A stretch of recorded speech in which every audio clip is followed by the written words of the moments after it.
Welcome back. We are so happy to have you here today, and we are just going to share a little bit about when we heard the news of our new Pope. Yeah, our first reaction to Pope Leo XIV. Still sounds kind of awkward in my mouth. I haven't said it enough times, but we'll give you our first reactions to him and also leading up what was going on in our lives, Janelle. Mm-hmm. So after the death of Pope Francis and the funeral, we started praying that novena that Cardinal Burke had recommended in preparation for the conclave. And I thought it was just really beautiful, the words that he used, like we were asking the Holy Spirit to help the men, the cardinals, to choose the Pope during this tumultuous time in the church. And so we started with that. Yeah, and without a Holy Father, when his seat is vacant, there's kind of this angst within the church because it's not just it's a family, and you're missing your father. And so there's this unknown period of what's going to happen and an awkwardness, and that's normal. That's normal, but it also builds up the excitement for the conclave. Mm-hmm. So the day that the conclave began, what was happening? Yeah, so it was exciting. We watched basically some live footage, I think, from EWTN or Vatican Media. I can't remember exactly which one. And just of all the cardinals processing in and just all the ceremonial, traditional things that they were doing. It was just so beautiful. And then watching them take their oaths. And we actually did watch a video that explained the conclave, and it was very, very good. And we watched it with our children, and it created a lot of awe and wonder and excitement as to what was going to happen. And then my favorite part is when they go and they shut the doors, and there's the 2 Swiss guards on either side. It was just beautiful. And we did this as a family, and it's a beautiful teaching opportunity because what we see before us is the history of the church being the connection to the history of the church. Mm-hmm. Jesus Christ instituted a church upon Peter and the apostles, and their successors there are before us, and the ones that are going to choose the successor of Peter, the 267th Pope, which is the 266th successor of Peter. So a direct line connection to Jesus Christ himself. Now, what church can say that? None. That's a big deal. Mm-hmm. So as the conclave began, we were watching patiently for that chimney to start having some smoke coming out of it. And all of a sudden that evening, I remember seeing the black smoke, and I was calling all the kids, come, you have to come see this. And, but clearly we have no Pope that's decided yet. And I think that was to be expected. And then I remember thinking, oh my, what if we could have a Pope in the middle of the night and we miss it? Because there was going to be a few more votes through the night because it was morning for Rome, but not for us. And I remember bringing my phone into the room because I was like, I don't want to miss this. And I knew I was going to have to wake up in the middle of the night to nurse the baby, so I would check. And no, nothing had happened throughout the night. And then earlier on in the morning, I think I was nursing the baby, and I caught a little bit of live footage from EWTN, and they were kind of taking a break from things. So I was like, okay, well, I guess I'll take a break too. They must know. Yeah, they must know that this isn't going to happen anytime soon. And then literally 15 minutes later, I get a text from my mom saying there's white smoke. So she must have been watching some kind of news feed on her TV at home. And I was like, oh my, I missed it. And sure enough, there was the white smoke. We're all gathering around the TV, except Ken was gone. He had to go pick up this a bench at someone's house. Yeah, so I was away. So thank you for doing that errand. And so he was away. So I texted him. I'm like, there's white smoke. And I never heard anything back. And the reason why is because I'm driving. You're not supposed to text and drive, at least in our country. I don't know about yours. So I'm following the rules. I'm driving back. And then Janelle calls and lets me know that there's white smoke. And you're like, oh. Clearly he didn't see the text. And but he was on his way, and I thought that the Pope was going to walk out any minute. I just really didn't want you to miss it. But the Pope waited for me. And so I drove in and I got into our living room where we have our TV, and we sat around, and it did take a little bit for the Pope to come out. Yeah. And that anticipation and that excitement, and I don't know about you, but I had a list of cardinals that I thought these would be great popes, one of them. And so I was excited for these. And there was a list that I'm a little less excited about. So you're watching this with this list in your mind, what's going to happen? And and then all of a sudden, I warned the children, the first person that walks out is not the Pope. And it was the priest or the cardinal that was announcing who the new Pope was. And he didn't say it in English. And so that was a bit tricky. But then it was the commentators were like popping up these pictures of who the Pope was before we even got to see the Pope walk out, which I was kind of like, I kind of like seeing him walk out first.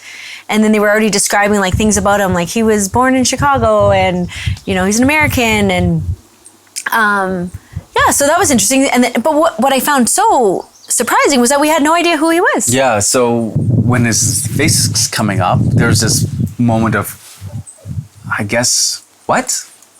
Like, that's not supposed to happen. Yeah, I was expecting to be either really happy or really disappointed. Yeah, exactly. That's exactly what I was expecting. Exactly.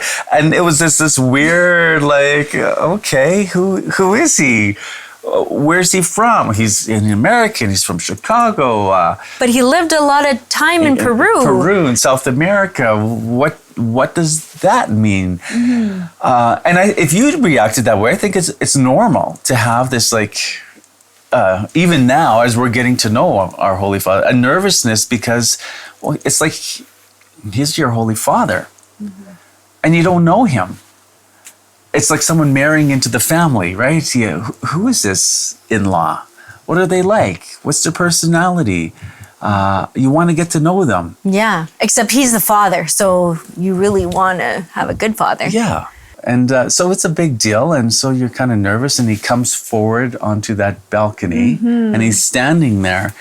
What was your first impression? I thought it was beautiful. It was just like I'm thinking from his perspective, like, could you imagine, what must be going on in him, and really, like the graces that he would have received when he accepted the role and the papacy. The papacy would have been so profound. And then, they go into the room of tears and he has to put on the outfit of the Pope. And then he steps out and he sees his people. Man, that'd be so moving.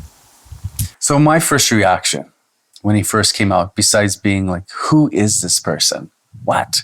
Was what he looked like. Mm-hmm. And sometimes we think, well, you're shallow. You judge a person first upon what they look like. Yeah, well, that's all you got to go with. You see him. Mm-hmm. And what I saw was a young man, a young pope. He wasn't in his 80s. It was obvious. He was young. And then to my eye, his skin, he looked healthy. So then I thought, my first thought, he's going to be with us a long time. Assuming that he doesn't get sick unexpectedly or just, he just looks young, he looks healthy, probably will be with us a long time. The next thing that caught my attention was what he was wearing. He was wearing that red mosetta, and he was wearing a golden pectoral cross. I'm sure someone's going to correct me out there because you guys are really good at correcting me, but that cross, that was golden. My apologies. And then he had that stole that was embroidered in gold. He was wearing what Pope Benedict had wore when he first stepped onto that balcony, and he was wearing what John Paul II wore when he stepped onto that balcony. He, in my mind, was honoring tradition. He didn't break from tradition. He was honoring tradition, and I thought that was beautiful. Mm-hmm. For some reason, my mind drifted more to John Paul II because John Paul II was a young pope when he stepped onto that balcony, and it just brought me to my mind pictures. And then his emotion.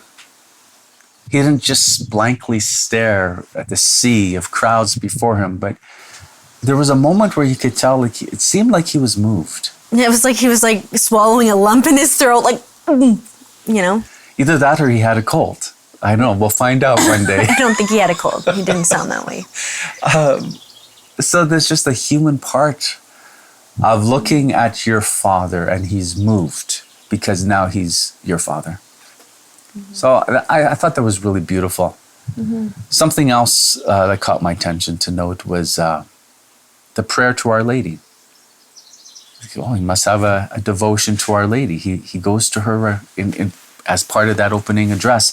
And that opening address or prayer, I'm not sure what you call it, but when he read, that's the thing, he read. It wasn't off the cuff. So I thought, well, that's also interesting. Now, I'm sharing all of this without a lot of knowledge of what other people have commented on. This is just my first reaction. Even now, almost a week has gone by. I still haven't read a lot or watched a lot of videos. I've been busy with other things, but this is my first raw, honest reaction. I did read that he is a canon lawyer. And so that fills me with a lot of hope, because lawyers are precise with their language. And I think this is what we need within the church: precise language, precise teaching, clear, charitable, pointing to the truth, not language that is open-ended for a variety of interpretations. And so this fills me with a great hope that he's a canon lawyer, because I think he will bring this into his papacy. Now, maybe I'm wrong, but that's just my guess. He's a canon lawyer for a reason. So when I look at Pope Leo XIV, I'm hopeful for clear, precise teaching. I'm hopeful that he will be honoring the tradition, because he stepped forward onto that balcony already doing that. I'm hopeful that he will bring a unity to the church. Mm-hmm. Because honestly, the church has been quite divided. And it's painful in a family when a family is divided. It's painful within the family, the faith family of the church, when there's a lot of division. Now, I think I'm trying to be realistic. There's some of these divides are quite deep. They're quite painful, but I'm still hopeful. And I'm hopeful for the grace of God working in Pope Leo XIV.